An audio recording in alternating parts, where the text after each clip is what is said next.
Are you looking for valuable business advice to reach that 7-figure revenue mark? Do you want actionable tips to properly navigate through every business challenge you encounter along the way? Let Tersh Blissett and Josh Crouch be your guide in getting you to the top here at Service Business Mastery. Tune in as they sit down with world-renowned authors in business, leadership, and personal growth who share valuable insights about management, marketing, pricing, human resources, and so much more. Let their nuggets of wisdom gold guide you in owning a thriving, profitable, and ever-growing business. Here are your hosts, Tersh and Josh.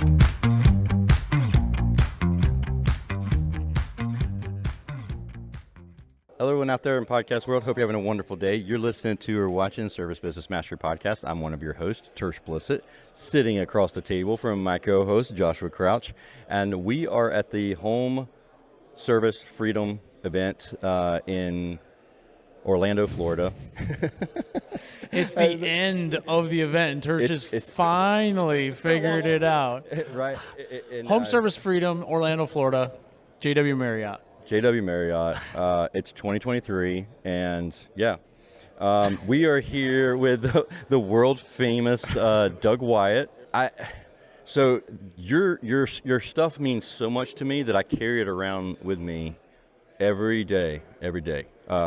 So we were together about a month ago, and your course, you had a breakout session, and you were talking about all the words that I use incorrectly, the wrong words that I use, and I realized how ignorant I was being and saying lots of. Honestly, let me see. Tersh, can I just say for the audience listening today, those were your words, and you were part of the audience. I don't think I actually said you were saying anything incorrectly. I didn't say anything about you. That's what he heard. Yeah, I didn't also say anything about him being from South Georgia or ignorance. That was all Tersh, and I said nothing of the sort. But we did talk about the words that we share matter. We did do that. Yeah. So you have a synergy. You've been in the trades. You've had businesses. Yeah. For those who don't know who you are, can you give a quick synopsis of yourself? Yeah, I'd love to, and I appreciate that. And thank you guys, Josh and Chris. Chris. Thank you, Josh and Tersh, for having me on the show. I'm not going to take a lot of time here on my background, but I do think it's relevant to start way back. I grew up in a small little country town in the Ozark Mountains, just north of the Arkansas border in southwest Missouri, and I was raised on 10 acres. Most of my friends were farmers. I baled more hay than I'd even like to remember. I grew up working on tractors and lawnmowers, changing out brakes and transmissions and all the fun stuff. All that stuff. We built a house from the ground up and did all of our own electrical and plumbing and flooring. And man, we worked hard. We worked up sun up to sundown. My dad reminded my brother and myself every day that we had it good because he grew up in a one-room shack on a dirt floor with an outhouse, no indoor plumbing until the 8th grade. And we did have it a little bit better than that. And but man, I knew I wanted more. I played a couple of years of college ball and went off to the University of Colorado. While there, I was tired of being broke, started a door-to-door sales company. That was my first entry into figuring out how to run a sales process.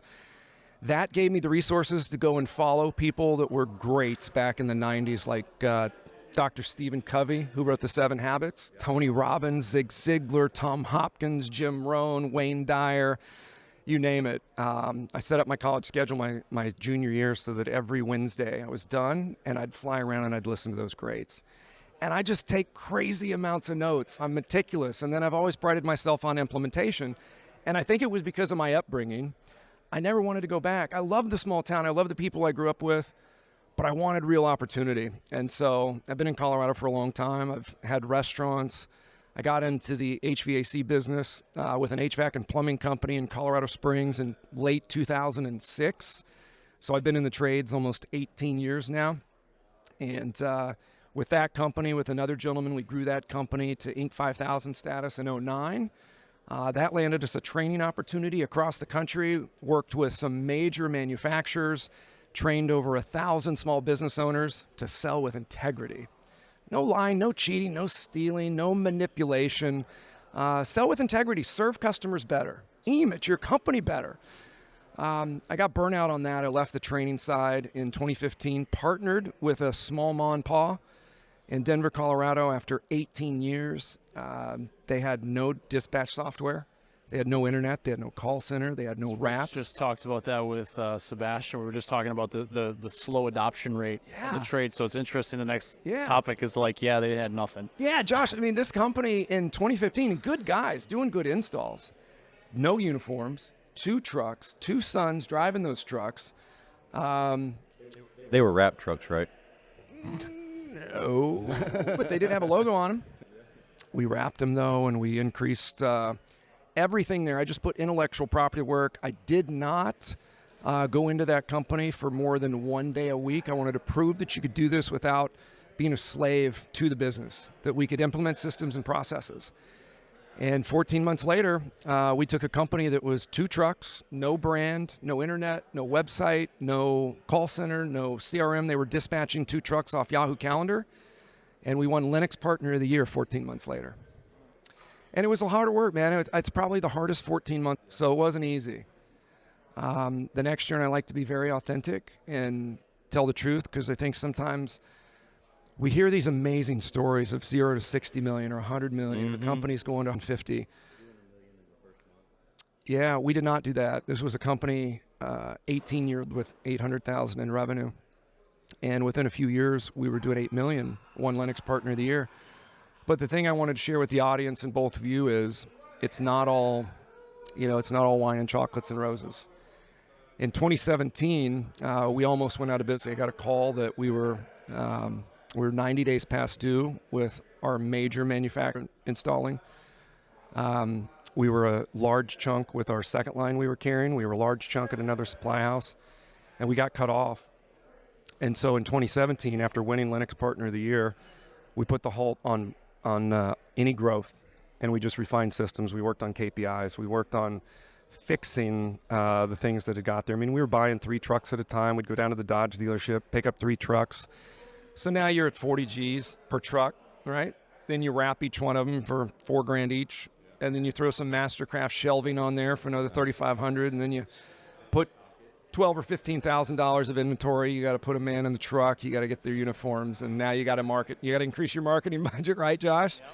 You got to have more leads for those guys to sell. It's something that I think all of us can relate to. And so we darn near closed our doors. And it was really a miserable time, but you're not out unless you quit. And so we got refocused. We didn't lose anybody. Nobody ever missed a paycheck except me and the 2 business owners for a while. But that's part of the risk, right? And the next year, like a phoenix rising from the ashes, I'm proud to say that not me, but an entire team of men that dove in and women that worked probably harder than they've ever worked in their lives. We came back and won Linux Partner of the Year in 2018. So we won, and then we almost lost big and almost went bankrupt, which, that would have been bad, really bad for many reasons, for many families. That's a wild story, because it jogged my memory on how I first got into the trades. The first company I ever worked at, we had no line of credit. We couldn't get any money because the owner had terrible credit. He owed Gustav Larson I found out later how much he owed from the commercial side that ended up closing down, and it was almost like $500,000. Wow. So literally every job was like, get me paid, put the check in the bank. That's literally our line of credit was the day we gave the check to the supplier until it cashed and came through our account. Yeah. So it's wild to no, and honestly, me, yeah. I was no, we had nothing, no credit cards, nothing, and running that way, and then I was holding my checks so the guys would get paid. Yeah. So I can totally feel like I had no idea that was part of your story. So it just hit home. It was like, holy shit, that's literally how my industry career started. I don't even know why I'm still in the industry. Probably should have quit right away. But you didn't. No, but like you said, you put the work in, and it was probably the hardest 2 to 3 years, but you finally get it turned around, paid payrolls on time, tax debt goes down. Like, you start getting these things in place. I've been so fortunate to have a role that was kind of sponsored by some major manufacturers because some of the success I had early on when I got in the trades. And what I've learned is that there's a lot more people with stories like ours than there are the stories that like we've seen on stage. And I love those stories, the rags to riches and the incredible rapid growth, and then the sale to private equity firms and people becoming worth $100 million. I love it. But I think there's also something to be said for the people in the audience that are watching that have been in business for 15 or 20 years and they've not had that success. And as inspiring as those stories can be, I do think that it's relevant for us to have some conversations about the ones that didn't go that well. Because to me, those are what inspired me, because I knew not everybody was having the same kind of success at such a rapid rate. And for me, it was a great reminder, and I'll never make that mistake again. We always have to look for our responsibility in the situation, right? And I thought that the other two business owners had that part of the business, but that's my fault for not managing KPIs on a daily, weekly, monthly basis, not always looking at financials. I was so focused on recruitment, hiring, training and retaining, delivering first-class, world-class content, role-playing, practicing with our team, sales, margins, and I thought we're selling at margin. But what I wasn't looking at was how many people are we hiring so fast? How many trucks were we buying and all that expense? We went from a tiny little facility with no shelving, no internet, no desks, no chairs, no phone lines. Phones were on an old school answering machine. This is 2015, mind you, that when the phone would ring, and then once however many messages were there for the day, then that was when you could leave the message. This is summer of 2015. And what I failed to really do the math on was how fast we were growing and the amount of sheer expense that was being created by all that stuff. Because even if you're doing your reporting, it's still a month late on if you're going through your QuickBooks. And it's almost like a tidal wave that can come and get you, here in the HVAC business, we get really busy in the summer, as is not news to anybody. And we're buying a lot of equipment and parts, and payroll's increasing. And so then all of a sudden that thing that catches up, whether it's 30, 60 days, and I'd mentioned that we were 90 days past due, which is, if you don't know and you're watching, that's when your distributor's going to cut you off. yeah. They'll have a few conversations with you along the way. What I learned is, I will just say this, despite the success we had before, when we crossed that 90-day mark, the sum was so large, I said, I'll just come down and write a check. I hadn't put any of my own money into the business at that time. And so I was married at the time, and I called my wife and I said, hey, we're going to have to wire a significant amount of money. And she's like, what's going on? I mean, she had no idea anything was wrong either. And I said, well, blah, blah, blah, this is happening. So I called back my local distributor with this large manufacturer, and they said, Doug, your money's no good here.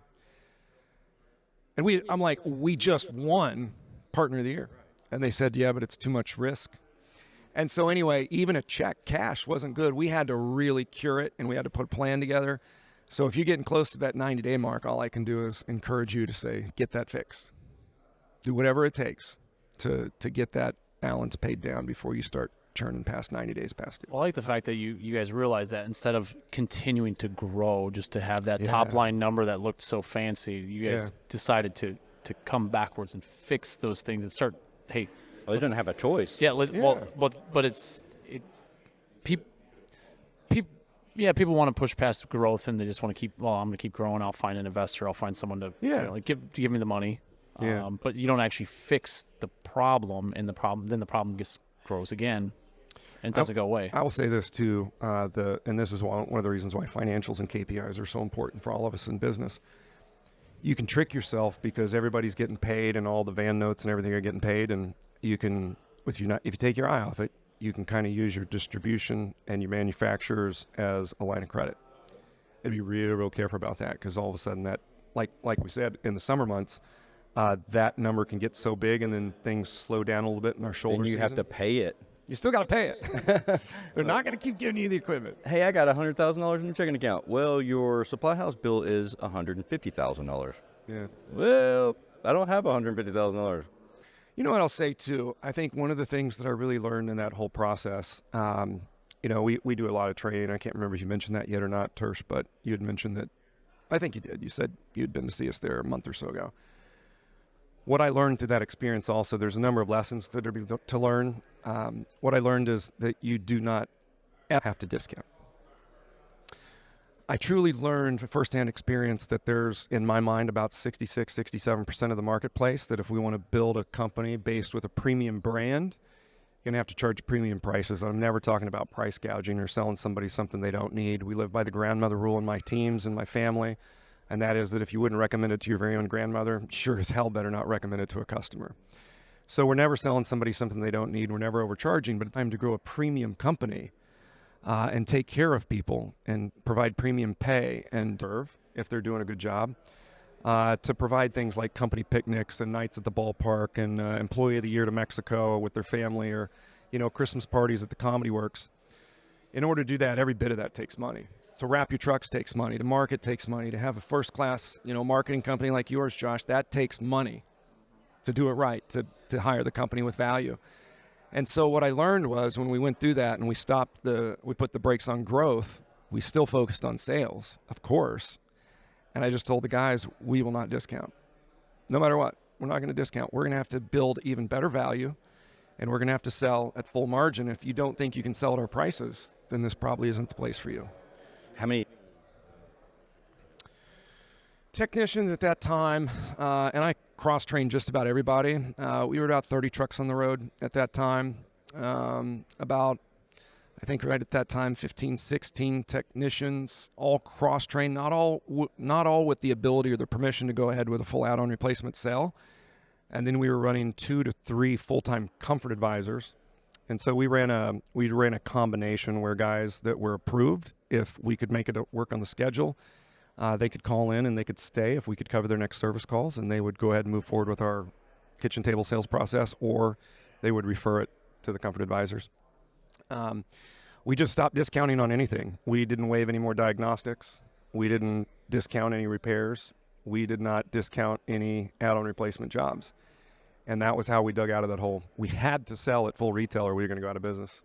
Yeah, and that was in 2018, 17? So we won Lennox Partner of the Year in 2016, and then we were awarded that in the spring of 2017 at a Lennox Live. And so then it was just 1 month later after we had won Lennox Partner of the Year. Yeah, and things are kind of slow in Denver around April. No matter what people think around the country, weather is really, really nice there most of the year. We get some bad snowstorms that make national news, but we're pretty mild, believe it or not, down on the Front Range. It was very mild, and we never base our business on weather, but we weren't getting any help from the weather. And then there was a wave of debt that came and got us after a nice, strong winter of purchases. So that was 2017, and then we went through 2017, came back, and won Lennox Partner of the Year for 2018. So that means that we would have picked up that award in the spring at Lennox Live of 2019. Okay. But it was so a year between. And that was the year that you guys kind of rebuilt and decided no discounts. Yeah. February 2020, I got out of the trades. Right before COVID. 2 weeks. Yeah. Maybe you should have waited. Very sure. Maybe you should have waited.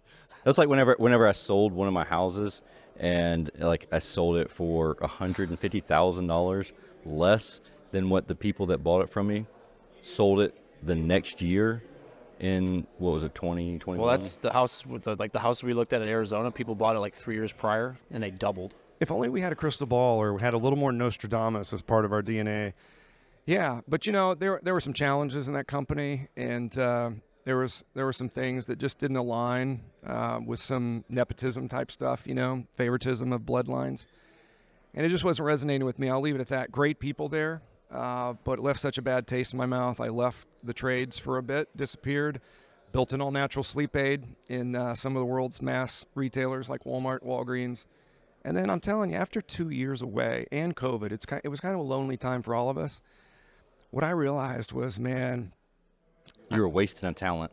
Well, thank you, Tersh. What I realized was I was missing out on my passion.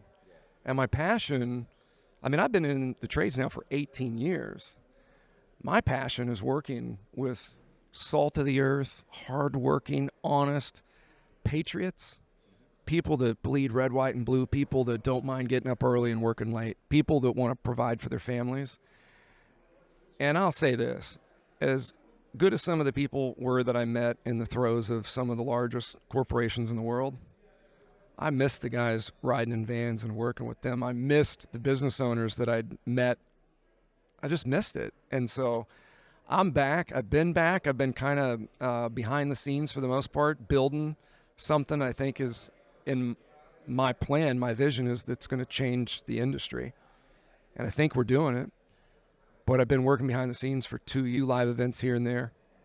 We've been very fortunate to pick up a few training awards. Yeah, we met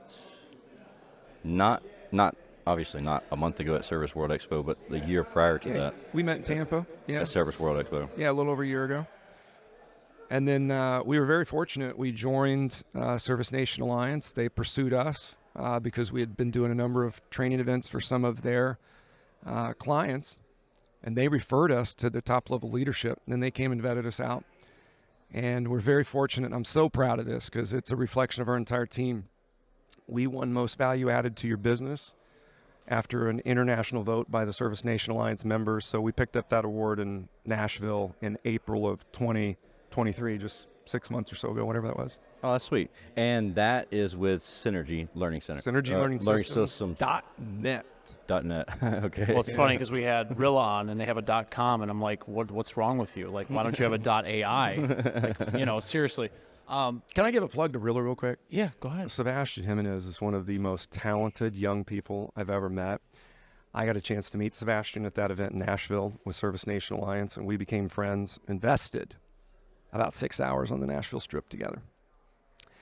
Sebastian then sponsored a couple of our events, and anybody that knows me knows I'm really big on wordsmithing, word usage, effective listening. And so I'm really big on scripting, but nothing that like puts us in a straitjacket. None of that. It's about serving our customers better, and I believe that it's about ultimate preparedness.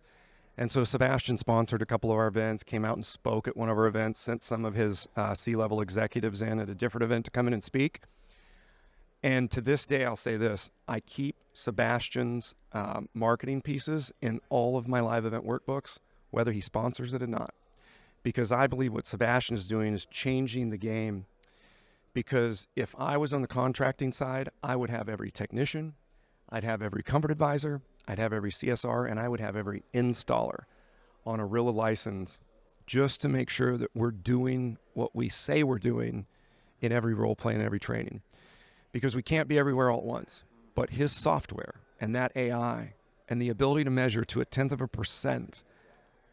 So anyway, Sebastian and I have become great friends, and I just can't recommend his product enough. And I'm not getting paid for that. I don't get any kickbacks. No plug for that. I just believe in it, and I'm going to keep his stuff in there in my books, because if you take a prepared process and then your people know, hey, I can get better or worse on every single call, they're going to get better, or they're not a good fit. Well, it's funny because we sometimes the NFL analogy gets put out there because it's run the play, right? Run the play, Yeah. The play being the service call, but we only practice the play like once a month, maybe sometimes. And if it's summer, well, probably not at all, right? It's like, we ain't got time for that. Go run your calls. And then wonder why you lost money in the summer. In this technology, you literally get to see the play as someone that's managing that team or someone that's looking at that. You can see the play run almost in real time and then give instant feedback so that way the next play doesn't get screwed up. Because we've all had bad days. Of course. You go in and your whole demeanor sucks. Something's going on at home. Yep. You're like, I'm just going to get through these calls. This sucks. Like, whatever. I'm just, Some days you just don't have it. Basic band-aid, but you at least know that. Yeah. And it can also provide feedback to be like, hey, maybe I need to call this person. Something's not right. You know what They're not else, Josh? I performing think the there's times where our technicians are just exhausted, or they got in a fight with their spouse. Especially in the summer. Yeah, or they're going through a divorce, or they've got a kid that they're not able to see. We never know what's going on, but what I do believe with Rilla and being able to do that is if we've practiced it and we're prepared, maybe it's not a day where something's going as bad as what we just described, but it's something in between. I think what having Rilla in your pocket does is it gives the extra oomph, that thing, that moment of decision. Let's say you get down to the end and you ask for the order, and you can tell that homeowner's close. They've said they love you, they trust you, they just want to wait until next week, and then they're going to make the decision. if we've been trained on how to professionally handle, and I want to think about it, I need to talk to my spouse, 3 bids, price objection, whatever it might be, but we don't say the words, then the training's not worth the page it was printed on, right? But if you knew you were being recorded and you were only having a partially bad day, and you already knew what to say, you just weren't in the mood to say it. If you knew you were being measured to 0.1%, I believe you would say it. And I believe that's why the numbers I see from Sebastian are off the charts in growth, because now guys are actually doing it on the vast majority of their calls. I don't think when I joined that company and we grew in 14 months and won that award, I don't think we caught lightning in a bottle, as I've heard it described with some of these companies that just skyrocketed to success. We trained, and I don't care how hot it was, I don't care how cold it was, we trained, and our guys had, when they came on board, they knew what they were going to be held accountable to. They had to agree to that. We made no bones about it, and we made no exceptions. If you were going to run our calls, you were going to take our service calls, you were going to run our leads, you had to run it our way, right? What did that training schedule look like? Because everyone's got a different mindset of that, and they're like, well, some people are like 5 days a week. Some are like, well, like once a week, once every other week. Yeah. Well, number one, I think you got to get your team together at least once a week. That's my feeling in order to build a great company culture. So every Wednesday morning, we would have a company-wide meeting that would start at 6:30, and I would handle that because I love speaking in front of rooms and I love inspiring the team. So I would put the entire room together, and it was a feel-good meeting. The music started at 6, right? And people came in and it gave me a chance to high five, and it was all about a celebration once a week. Now would run from 6:30 to 8. We'd take a quick break if I had to do a meeting with a one-on-one for somebody who was, maybe not holding up their end of the deal. We could handle one of those, and then we'd come back, and then we'd do 90-minute sales meeting. Or first we'd do a service meeting. Those days, we would then come back and do a sales meeting. So if the sales team, if it was a comfort advisor, they could go out and run a lead right after the company-wide, but then everybody would come time the service meeting was done. Then the comfort advisors would be back, and our meetings were heavily laden with role play. But the real answer to your question, Josh, is when we started in that, we did not have a facility to train in. Even as we started to grow, it was all one room. And so the phones started to be answered, and we didn't have a place, and I get kind of loud. And sometimes you get a little hyper, and you've seen me speak live. I get really passionate. So there's no way I could do that while the girls were trying to answer the phones. So I'm very fortunate to have a nice place south of Denver. And so I just opened up my home and I turned my man cave into the sales cave, and then the service cave, the install cave, and the office cave. And so for sales especially, anybody that was going to be responsible for revenue generation on those calls, I wanted to put them through. And Tersh, I don't know if this will upset you or you'll relate. It'll upset them. But you're special forces and you pulled a knife on me in Phoenix. And there's pictures of it to prove it. No, I don't think so. I don't think so. We were role playing, and I have this thing where we wordsmith. We change out certain words to elicit different emotions. And I had Tersh stand up, and we were in the aisle, and the word was, we're going to wordsmith the word problem to a better word, meaning the same thing. And so I had Tersh stand up, and I said, imagine we're out at the bar tonight, and, I've been looking at your girl or whatever. And all of a sudden I stand up and I come over and we're toe to toe. And I look at you and I go, you got a problem? And Tersh is like, I don't think so. And I said, you got a problem? Is there a problem? And all of a sudden I look down, he's got a switchblade. He's got a knife like an inch away. And I'm like, there's a picture of me like, whoa, there it is. Of course. He's always carrying it. Now I'm always very careful around Tersh everywhere. But anywhere Tersh is, now I'm trying to befriend the guy. And everywhere he goes, I want to go with him because I know he's prepared. Is that why you decided to do this? You just want to be friendly? You didn't want Tersh to pull a knife on you? Anything I can do to help Tersh with the cause. But here's the thing. So getting back on track at the risk of doing that, here's what I was going to say. And this is, I don't think Tersh will be offended. I created what I called the sales cave. And it was one Friday a month, and I had those guys show up at 6:30. I would feed them breakfast, and we would do this around my second kitchen. It was a kitchen in the basement down in my man cave. And by 7 o'clock, we were training. So it was a little bit of camaraderie and man time. And for 30 minutes, we'd break bread, and we'd have burritos or whatever. At 7 o'clock sharp, we would go into training. And here's why I related it to Tersh's Special Forces. I wanted to make this like Navy SEAL buds training for sales guys. I figured if I could put them through the ringer, like putting those guys in the water in San Diego, right? I would work our team so hard with every possible objection, area of concern, everything that you can imagine, the weirdest stuff, the craziest stuff, the hardest stuff, the engineer type objection, all of it. And we would do it until 9 p.m. Take little quick bathroom breaks. We would cater lunch. And I put them through 14 straight hours of role play every Friday. Well, Friday sales, and the next Friday was text, and then the next Friday was office, and then I would do install once a quarter. The entire day. Yep. Hot or cold. You would, so even if you had demand calls coming in, all your Absolutely. service techs were there. Absolutely. Full dress, full uniform. Well, I was fortunate. I had 2 business partners that actually knew how to service and install. But we tried not to have too many emergencies. And we built a decent-sized team pretty quick. So, yeah, we there's some of those things that might not work. Nothing's going to work for everybody all the time, right? It's not a one-size-fits-all. But I will just tell you this. One of the biggest mistakes that I see fellow contractors make is when they decide to stop training because it's hot. When they decide to stop training because it's cold, and that is the absolute worst time. I was just going to say, it's literally it's like when we should make the most revenue. It's the opposite of what Yes. you should be training more. Yes. Because you have more calls and you're in more homes. Because it's easy to train when you have time, but then you don't use it, and it just I can share this with you too, and I appreciate you bringing that up. Every time we would walk out of those sales caves, revenue went through the roof. Because guys were re-inspired. So they it just made up practiced. for it. Well, it's funny because we see that. It made up. Oh, yes, it more than made up for it. Yes. Well, and so what we see across the country is when you bring in sales trainers like a Joe Prasara who's here this week, service MVP and stuff like that, you bring them in and they see a spike in revenue, but the training's not kept up with. So it's a momentary spike unless they have something to continue to carry them on and get the next spike. And, and then eventually the basement of where they're going to be is going to be up here. Yeah. I want to share something else that happened in that sales cave, and this is why I say it was like Navy SEAL buds training. I wasn't just trying to wear them out. I wanted them so exhausted because our brains work differently when we're exhausted versus when we're fresh, right? And so we would have to keep resetting the subconscious. And so we would do different things, and I would do different things to shake them up and different kinds of role plays. But we started to develop. Every time we would come in, we had a little bit more of a refined system. We got to the point.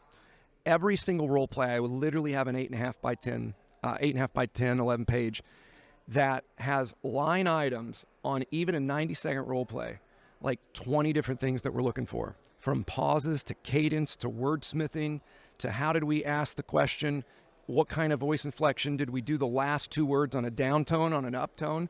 All of those things matter. Every detail, I believe, in sales and influence matters. And so it's not just the script. It's not just the words that we're sharing. It's everything. And it's eye contact and it's body language. And so all these things were being measured.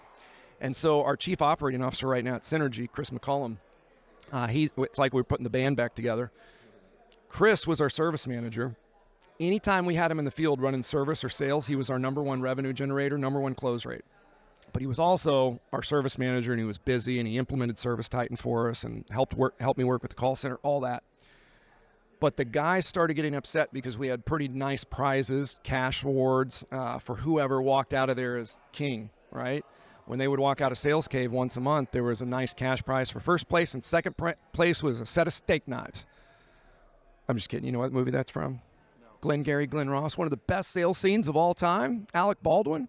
Glengarry Glen Ross, it's 7 minutes, 14 seconds. It's always every year rated the number 1 sales scene by salespeople all over the world.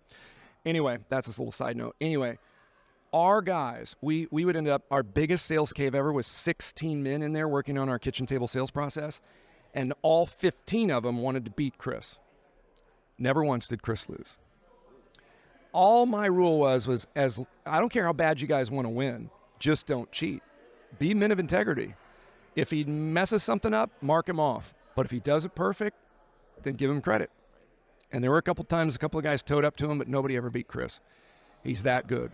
And he just took it serious. He practiced and practiced and practiced. And the other thing I will say this, there is a difference, and it's a little nuance in role play, but it's going to make all the difference in the world.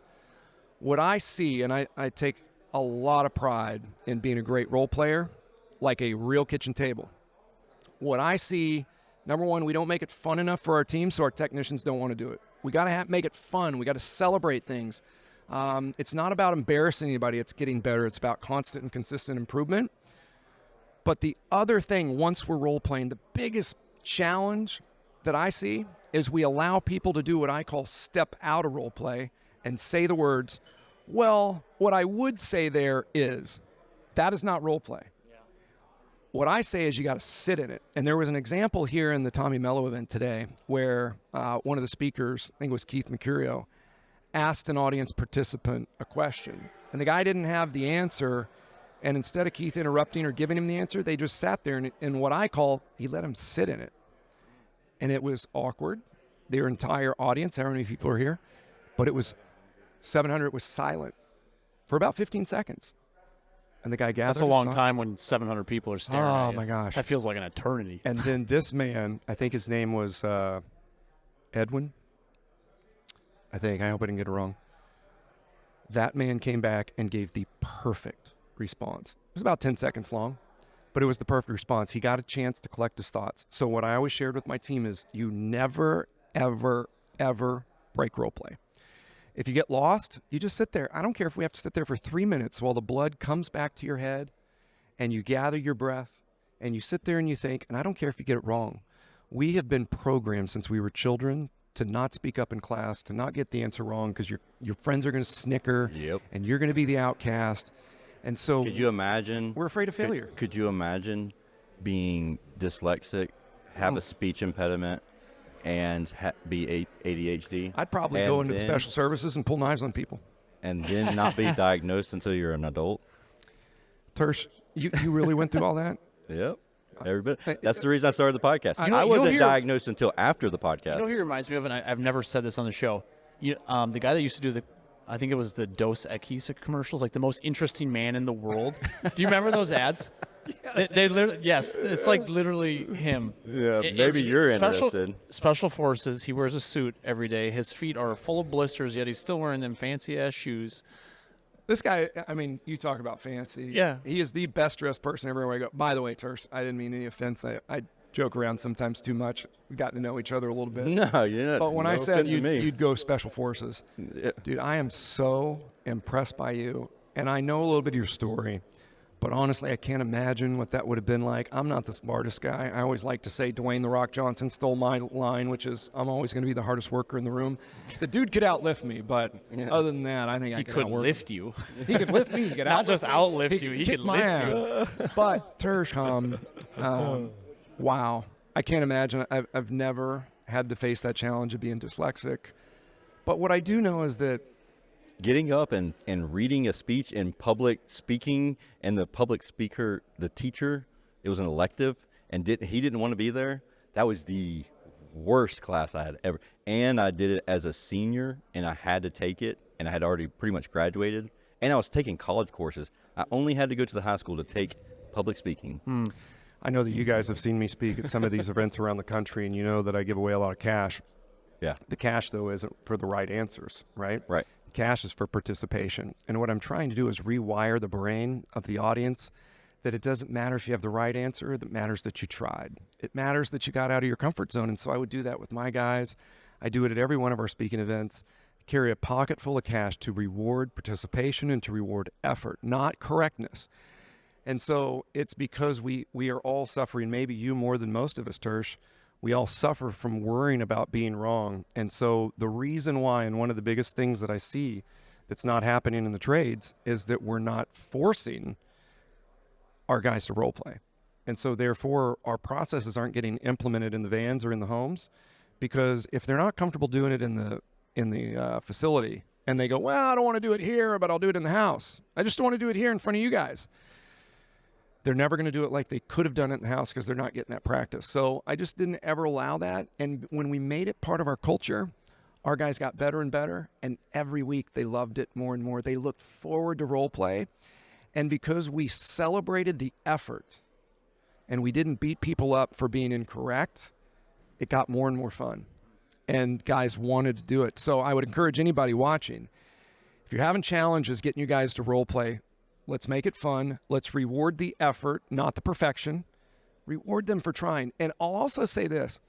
Imagine you're in a room of 20 guys in an event, And we're all saying, who would like to step up here and try what we just learned? Everybody just sits there most of the time. Everybody sits there. And the more nervous people are, when one person finally gets the courage to stand up, how does the other 19 people in the room feel about that person, no matter how bad he screws up the role play, or she? That's like when Glad it wasn't me. that's like when you have a class project and the teacher's Kudos to always, them. the teacher will take volunteers first, and nobody wants to volunteer. There's always one that will volunteer. Then, man, I should have done it. Should have done it. Should have done it. And here's what I think. Because no matter what, that's what it's almost like setting the bar. Yes. Right? They set the bar, and now it's like, oh shit, now I gotta be better than that. That was actually pretty good. Yep. And it only gets worse from there. What I have found is even the person, if they screwed it up terribly, every one of us in the room have more respect for that person because they 100%. tried. And that's why I think our brain says, I should have got up there and tried. Doug, I think we joke about this because sometimes these podcast episodes, even though I don't have an HVAC business, but we have account managers who talk to customers all the time, and contractors are a hard audience to please sometimes. Yes. And then on the same thing on the sales process, and I know exactly what you're talking about because we at the last HVAC company we had a regular process where we went over this stuff, we role played, I saw the success of it, and we keep talking about doing it. Keep talking about doing it, and we haven't done it yet. So I feel like you're speaking to me like this is a moment for me. Now my wife's flying in here next. Like, okay, now we got something to talk about tonight. Like I love that. This needs to be done. This is like you haven't seen each other in a week. This is what you talk about. Yeah, pretty much. Well, wait. Let me just clarify. What That'll be Josh after a hug and a kiss. Well, wait a minute. What I heard Josh say is him and his wife are going to role play tonight. That's exactly what I heard. They're role playing tonight. That's what we're talking about, role play. Hey, I want to also say this. The more, like I said, the more we do it, the more fun we make it, the more we make it a reward for the effort. The more Well, I think that's the real point. So is one, I know that has to happen, but make it fun and make it where it's not awkward. Because I think that's the thing, because we haven't started it in this business and we keep talking about it. It's an awkward thing, especially at first. When you're not used to it, it's like awkward as all hell. It's like because people are going to do, and I do that when I've done role play. Well, I would do this, or I would just stay in the moment and try. Just keep trying, and it eventually gets better. Sit in the moment. Sit in it. Yeah, I love that. You know, another thing is I think that here in the trades, most of us, as far as the men in the trades, we were usually the athletes. We were the guys. They were the alphas. We were the guys working on cars and tractors and, tinkering with stuff. And I'll be honest with you. Omegas, not him. We were the Marines and, a lot of military people. He was in the chair force. But he didn't work on nothing. The other thing is, my son's going into the Air Force. You know those bombers you called in? I worked on those. Yeah. That's awesome. That's why they kept breaking. My oldest son was in the Navy. He worked on nuclear stuff. That's hey, cool. so keep us back on topic, here, Doug. He's getting derailed here. Gosh, I lost my train of thought. Anyway, there you go. What were we talking about? I was talking role playing. about role play. Brittany coming in town. What? One of the things that I think we just have to do is make it fun and never, never, never miss a role play meeting. Stop missing our sales meeting. And I know what I was going to say. Let's set the stage for our team. Oh, I know what I was going to say. We're all military and athletes and all that. We tend to be real smart asses. We're a bunch of funny people that razz each other, and our teams get into each other a little bit in a fun way. So what I would say is let's embrace that. At the same time, let's also, for that 1 hour, that 90 minutes a week, whatever it might be at your organization, let's encourage our teams to be supportive of one another. What I found is the guys that are entering in and kind of coming into our culture that haven't had this kind of role play, they're really nervous. And so our guys would be supportive. They'd still razz them a little bit because that's what we as guys do. But what I found is, let's say that we go around the room and we have 8 guys role play total. We'd make the guy that's the most nervous. Let's just get it out of the way so you don't have to sit there and waller in this. And make it worse. Get it. And you know what he does at the end? He does it, and then he watches 7 guys do it. He wants to get up there and do it again because now he's like, okay, I did it. I saw how hard it was, what I missed. I watched 7 other guys do it. Well, if they do it first and they see other people and they'll see where they struggle, they think that the tech that's better than them, they're still struggling. Oh, this isn't that big, hairy, audacious thing I thought it was when I was first going to do it. I love it. The Jim Collins reference, right? Yeah. Good to great. So I have a question for you. So I love this whole thought process, but what do you say to people that I've heard say this? I don't want everybody to have personality, and if they have to say the same thing over and over and over and over again, then they're going to. I completely disagree. I 100% disagree. At our live events, they last 3 days and they go for about 30 hours, 10 hours a day. I invest a full hour of that 30 on this very topic. So I know we don't have that amount of time, so I'm going to condense it. Which events you talking about? All of our 3-day live events. Okay, you're for Synergy Learning Systems. Okay. We do CSR, full CSR training, tech training, comfort advisor training, and leadership training based on the 7 habits. I've been a 7 habits facilitator for 13 years now. Here's my real answer in a condensed form. When we think about that, a Zig Ziglar quote comes to mind. And Zig said, every word, and I don't like the word salesperson, but Zig said it, and he passed in 2012, so I'm going to use Zig's word. Every word out of a salesperson's mouth should be scripted, yet never should one word sound as though it is. So here's my condensed version of what I have to say to this objection, area of concern that you voiced. I believe what Zig was really saying was scripting and the perfect execution of a script is all about ultimate preparedness. I can role play word for word 99.9% of all of our stuff, and we do it on video, and then people can listen to it, they can watch it over and over, they can read along in our workbooks. Our team could do the same thing, and that's how Chris McCollum was able to win all those things, because he was just darn near perfection. When you're so well prepared that you know exactly, and I mean exactly what you're going to say in any and every possible situation that you could come up on a service call or a sales lead or in a call center, you no longer have to worry about what you're going to say. You know exactly what you're going to say, and you focus on how you're going to say it. So not only do you not feel like the straitjacket when you're ultimately prepared, and this is why Zig Ziglar said it, not me. Every word out of a salesperson's mouth, I'm going to change that to influencer so I don't keep saying it. Every word out of anyone's mouth that is tasked with influencing somebody else should be scripted, yet never should one word sound as though it is. When we're ultimately prepared, we can focus on voice inflection, pauses, cadence, performance, body language, reading their eyes, reading how they're reacting to everything that you're saying. And so to me, scripting is so vital. And that's why I think Sebastian's going to change the world. Because at Rilla, now you're going to know who's on script and who's not. You're going to be able to measure best practices down to 0.1%. And if you're off script, let's imagine this. Imagine that a guy like Chris McCollum at my company goes in and nails a script at 95% in an actual sales lead and has the highest sales close rates, has the highest margin, doesn't drop his price, does exactly what we're doing in role plays and Sales Cave once a month, and he's by far our top performer. And then you got another guy with a bad attitude that's saying the price is too high, that the economy sucks, that people don't want to buy on value, that we're overpriced. You guys have heard it all. Got to get 3 bids. Got to talk to this spouse. They couldn't make a decision. They didn't like our brand. They wanted another brand. And then you pulled that report from Sebastian, from his company, and you went, well, you only did 7% of our script. Maybe the process works. Maybe we should just focus on working on the process before you tell us it doesn't work. Chris is proving that. So like my question to Sebastian, what if nobody's following the script, so you don't have anybody to say, boy. I don't have a Chris? Oh, boy. Can I talk about a product we've created? Yeah, absolutely. You talk about I don't know how we're doing on time. Sometimes I just... We're about our level, but you go. Let's go through this. You go. Here's what... This challenge that you brought up, Tersh, I never want to... I always want our value to speak for itself. But what you just asked is a challenge that most all of us are facing that are watching this. We have this challenge because there's this culture that runs rampant within the trades that guys don't want to be a quote unquote salesperson. I don't want to sell anything. What I believe they're really saying is, I got in here because I want to work with my hands and I'm good at it, and I want to work with my tools and I'm the best at that, and I don't want to sell anybody something. And so then they go out and they have a cigarette and they're talking to each other and they're like, yeah, I don't want to sell, I don't want to do that, I just want to do what I'm called there for.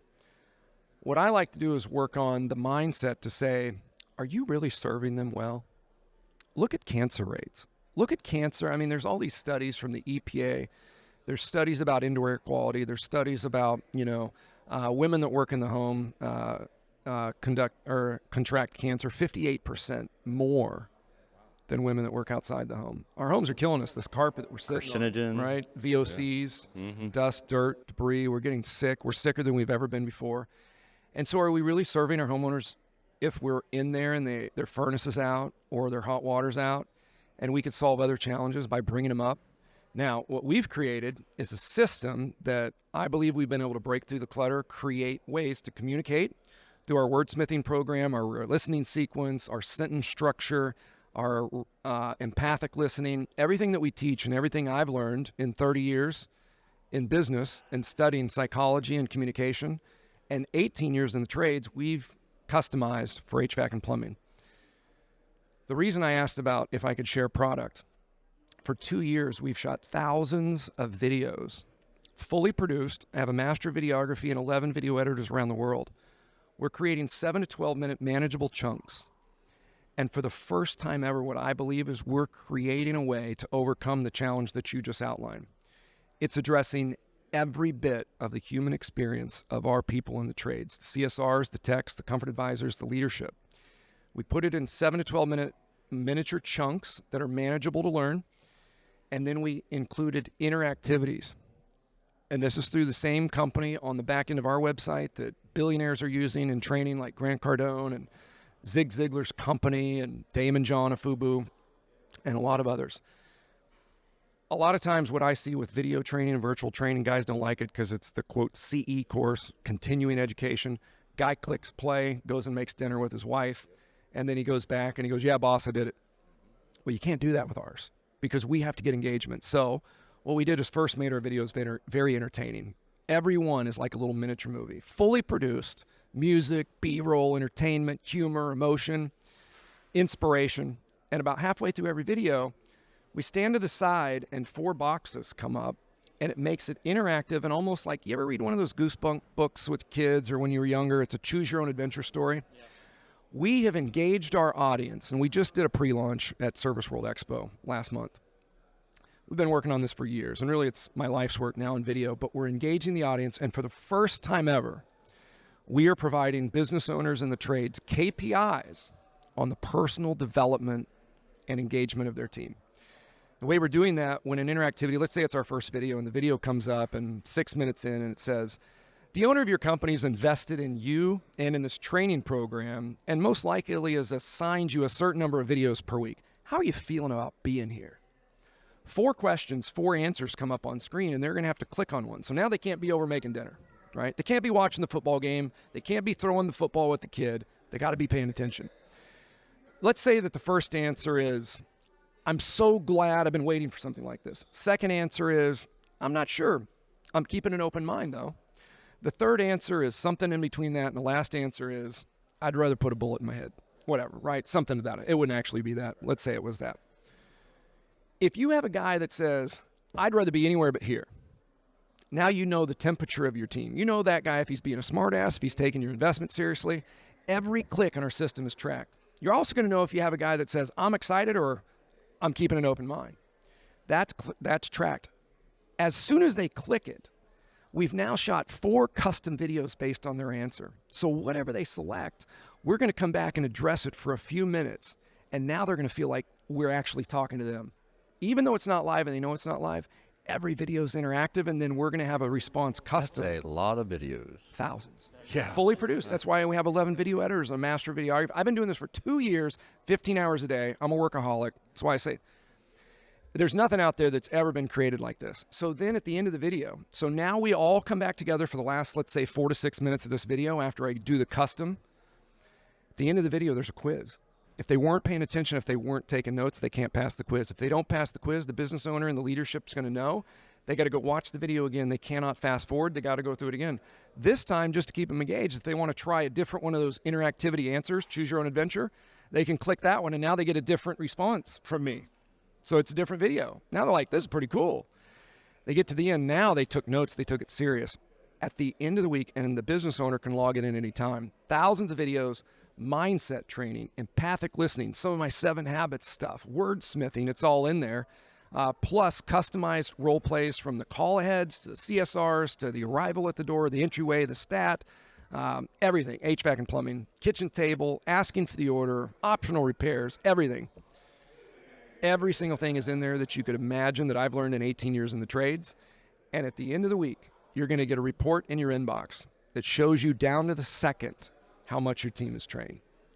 Since we launched this a little over a month ago, we have companies where team members, technicians pushed back on it, didn't want to be involved in it. Companies said, all right, do 3 videos a week. 3 videos is going to be an investment of about 20 minutes. For a week, they could do that in their windshield time. You can play these on any kind of digital device. They said, we'll pay you for 3. We have people doing over 60 videos a week, over 10 hours of training. We had a CSR in Galveston, Texas, on her own time. The first week, she'd never been in any training like this, got inspired and saw how she could change her life and increase her lot in life. 17 hours on her own time. She was assigned 3. She did 17 hours. She did 63 or 67 videos, something like that. It's working. And so the answer to your question, Tersh, is what do you do if you guys still don't want to do it? There's a whole bunch of things we can do, but the first thing is we got to change the mindset. If a guy's pushing back on that, I think if I was to take a guess, it's because they think we as the business owner just want to make money off their backs and they don't see the value in it for them. I would also say that over time, we got to make sure that we get the right people on the bus, to borrow that Jim Collins reference again. Over time, get the wrong people off, but I'm never wanting to let go of somebody prematurely. I have a whole system over a 30-day period where we kind of do a course correction in a very loving and kind and clear way. And we kind of let the tech or the CSR or whoever, the installer, decide, here's our expectations. We want this to work out. But if you come up on the end of these 30 days and are still not willing to help us grow the business, the culture, the legacy, the servitude that we're after, Got to release you to better opportunities. there's a nice wordsmith. Yeah, he's We're good gonna- at that one. We're going to... He's practiced. I've said that He's one. practiced a few times. I've got that one. Bring somebody in and I say, Tersh, we've decided that we're going to go ahead and free up your future and go ahead and allow you to pursue other opportunities that might be a better fit for you. Yeah. That's the same thing as you're fired, but Yeah. much nicer, a little bit of words. With a smile on your face. Yeah, absolutely. Guys, if I, like, all I'm saying How is... can people sign up for that? Oh, well, we're in pre-launch phase, and so even though I'm never about teaching anyone to discount, because we're in pre-launch and I have over 100 coaching videos that I want to add to that for it to really be complete, by most people's standards, I think it would be complete, but I tend to overtrain. I don't know. But man, I don't want to leave any rock uncovered. 14 hours every Friday. I don't think you overtrain. Well,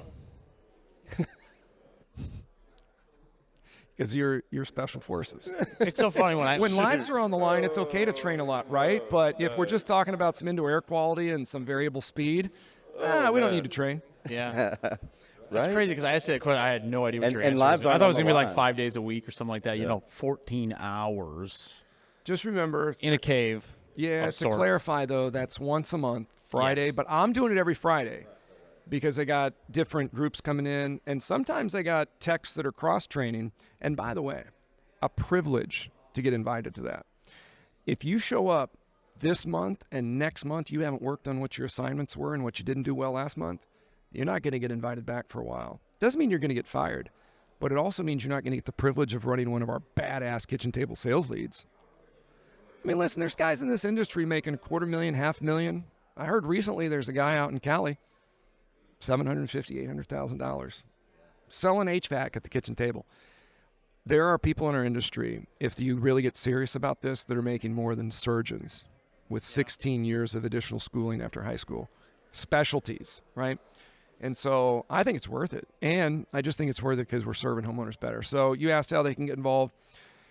If you go to synergylearningsystems.net, just fill out an About Us form. We'll schedule an onboarding or a discovery call. Usually lasts about 60 minutes. I typically will jump on there with Chris McCollum, our Chief Operations Officer. We also have Elizabeth, our VP of Business Development, and we can walk you through that. And everything that we do comes with an unconditional money-back guarantee.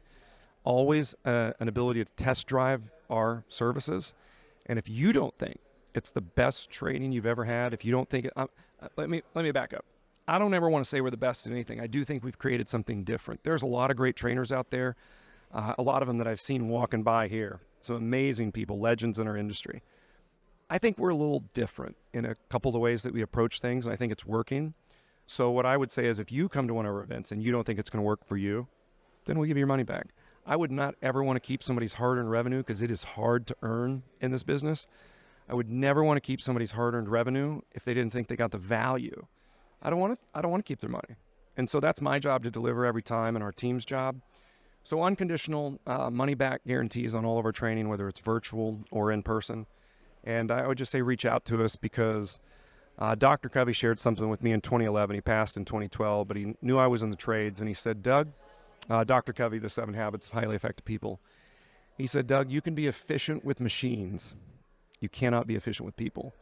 So sometimes I feel like I'm a little long-winded, but I just care so much. I want to make sure people have all the information they need in order to make an informed decision.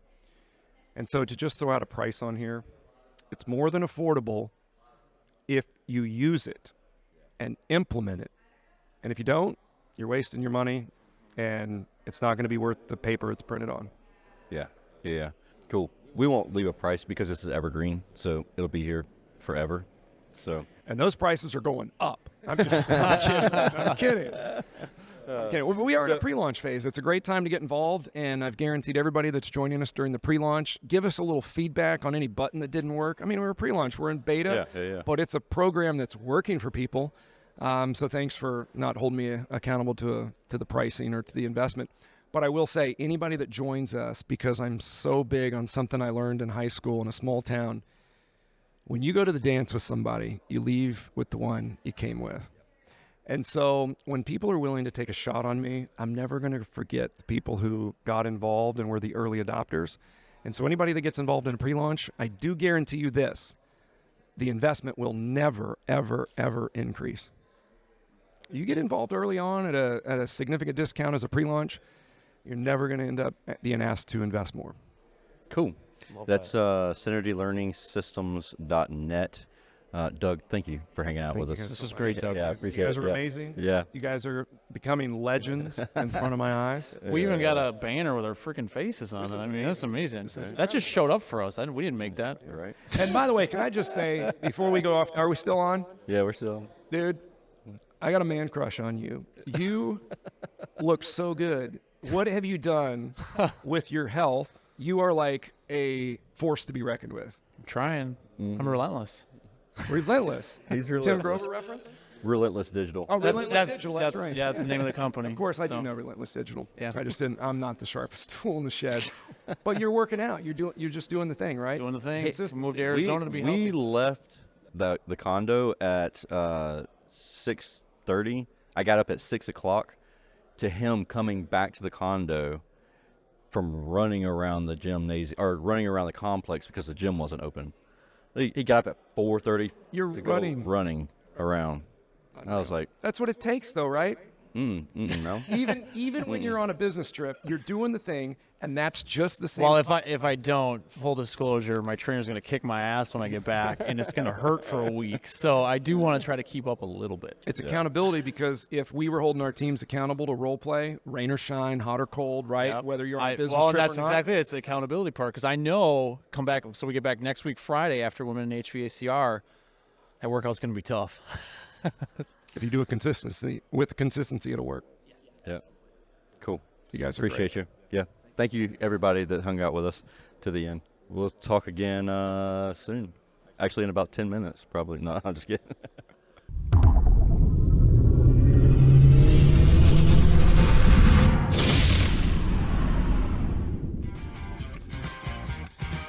Thank you for listening to this episode of Service Business Mastery.